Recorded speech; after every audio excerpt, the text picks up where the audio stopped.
F-35 fighter jet, B-2 spirit বোমারু বিমান কিংবা zoom world class destroyer, মার্কিন প্রতিরক্ষা ইতিহাসের এই প্রকল্পগুলো পরিচিত তাদের আকাশচুম্বী খরচ আর লক্ষ্যচ্যুত বাজেটের কারণে। এবার সেই একই পথে হাঁটতে চলেছে মার্কিন প্রেসিডেন্ট ডোনাল্ড ট্রাম্পের স্বপ্নের প্রতিরক্ষা প্রকল্প গোল্ডেন ডোম। মার্কিন কংগ্রেশনাল বাজেট অফিসের সাম্প্রতিক প্রতিবেদনে উঠে এসেছে চোখ কপালে তোলার মতো তথ্য।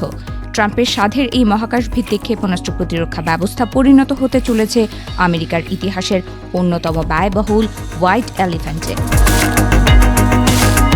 সিবিও এর নতুন অনুমান অনুযায়ী ডোনাল্ড ট্রাম্পের এই গোল্ডেন ডোম ক্ষেপণাস্ত্র প্রতিরক্ষা ব্যবস্থাটির উন্নয়ন, মোতায়েন এবং পরবর্তী 2 দশক সচল রাখার পেছনে খরচ হতে পারে প্রায় 1.2 ট্রিলিয়ন মার্কিন ডলার। অথচ 2015 সালের মে মাসে এক নির্বাহী আদেশে প্রেসিডেন্ট ট্রাম্প যখন এই প্রকল্পের ঘোষণা দেন, তখন তিনি দাবি করেছিলেন আগামী 2029 সালের মধ্যে মাত্র $175 বিলিয়ন ব্যয়ে এটি সম্পন্ন করা হবে। অর্থাৎ সিবিও এর বর্তমান হিসাব ট্রাম্পের প্রতিশ্রুত খরচের চেয়ে প্রায় 7 গুণ বেশি।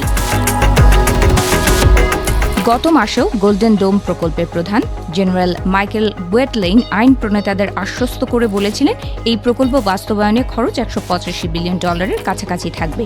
কিন্তু সিবিও এর এই নতুন প্রতিবেদন মার্কিন প্রশাসনের সমস্ত হিসাব নিকাশ ওলটপালট করে দিয়েছে। আগামী 5 বছরের জন্য ট্রাম্প প্রশাসন যে $79 বিলিয়ন বাজেট বরাদ্দ রেখেছে, নতুন আনুমানিক খরচ তার চেয়ে 15 গুণেরও বেশি। গত বছর সিবিও যে $542 বিলিয়ন প্রাক্কলন করেছিল, নতুন হিসেবে সেটিও প্রায় দ্বিগুণ হয়ে গেছে। প্রতিরক্ষা ব্যবস্থাটিকে কার্যকর করতে সিবিও এটিকে মূলত 4টি স্তরে ভাগ করেছে। একটি মহাকাশ ভিত্তিক স্তর, 2টি ব্যাপক পরিসরের ভূপৃষ্ঠ স্তর এবং একটি আঞ্চলিক ভূপৃষ্ঠ স্তর। এই 4 স্তরের সাথে সমন্বিত অ্যাকশন পরিচালনার জন্য থাকবে উন্নত সেন্সর, যোগাযোগ ব্যবস্থা এবং যুদ্ধ ব্যবস্থাপনা প্রযুক্তি।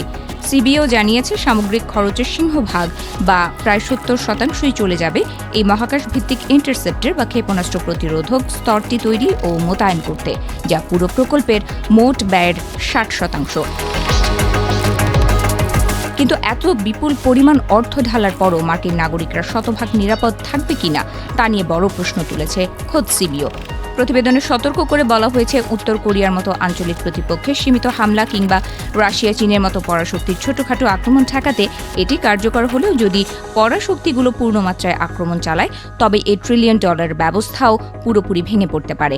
অর্থাৎ আমেরিকান করদাতাদের পকেট কেটে $1.2 ট্রিলিয়ন খরচ করলেও কোনো শতভাগ দুর্ভেদ্য সুরক্ষা কবচ মিলছে না। কৌশলগত দিক থেকেও এই প্রকল্প যুক্তরাষ্ট্রের জন্য হিতে বিপরীত হতে পারে বলে ধারণা করা হচ্ছে। সিবিও এর মতে এই ব্যবস্থা মোতায়েনের ফলে মার্কিন প্রতিপক্ষ দেশগুলো তাদের দূরপাল্লার ক্ষেপণাস্ত্রের পারমাণবিক বা প্রচলিত সংখ্যা আরও বাড়িয়ে দিতে উৎসাহিত হতে পারে। তারা গোল্ডেন ডোম ফাঁকি দেওয়ার জন্য আরও উন্নত ও আধুনিক প্রযুক্তির কাউন্টার মেজার তৈরি করতে পারে, যা বিশ্বজুড়ে নতুন করে অস্ত্র প্রতিযোগিতার জন্ম দেবে। সবচেয়ে আশঙ্কার বিষয় হলো প্রকল্পের চূড়ান্ত খরচ $1.2 ট্রিলিয়ন ছাড়িয়ে যেতে পারে। কারণ সিবিও তাদের এই প্রতিবেদনে এমন অনেক আনুষঙ্গিক খরচ যোগ করেনি যা ট্রাম্পের নির্বাহী আদেশে উল্লেখ ছিল, যেমন ক্ষেপণাস্ত্র উৎক্ষেপণের আগেই তা ধ্বংস করার প্রযুক্তি, লেফট অফ লঞ্চ, লেজার বা নির্দেশিত শক্তি অস্ত্র, আলাস্কার বর্তমান প্রতিরক্ষা ব্যবস্থার সম্প্রসারণ, উন্নত যোগাযোগ নেটওয়ার্কের উন্নয়ন এবং মহাকাশ ভিত্তিক ইন্টারসেপ্টরের গবেষণা ও পরীক্ষা নিরীক্ষার খরচ এই হিসাবে অন্তর্ভুক্ত করা হয়নি। অবশ্য এই বিশাল খরচের হিসাব মানতে নারাজ প্রকল্প পরিচালক জেনারেল মাইকেল ওয়েটলেইন। কংগ্রেসের দেওয়া বক্তব্যে তিনি দাবি করেন, বাইরের সংস্থাগুলো মূলত পুরনো ব্যবস্থার আধুনিকরণের খরচ হিসাব করে এই বড় সংখ্যাটি বের করেছে, যা সঠিক নয়। তারা গোল্ডেন ডোমে সম্পূর্ণ ভিন্ন ও সাশ্রয়ী কৌশল ব্যবহার করছেন। তবে ইতিহাস বলছে ভিন্ন কথা। অতীতে F-35 ফাইটার জেটের খরচও অনুমানের চেয়ে $183 বিলিয়ন বেড়েছিল, যার জীবনকাল খরচ এখন $2 ট্রিলিয়ন ছাড়ানোর পথে। একইভাবে B-2 বোমারু বিমান এবং জুম ওয়ার্ল্ড ডেস্ট্রয়ারের আকাশচুম্বী খরচের কারণে শেষ পর্যন্ত মার্কিন সামরিক বাহিনী তাদের ক্রয়ের সংখ্যা ব্যাপকভাবে কমিয়ে আনতে বাধ্য হয়েছিল। গোল্ডেন ডোমের ভাগ্যেও শেষ পর্যন্ত তেমন কিছু ঘটে কিনা সেটি এখন দেখার বিষয়।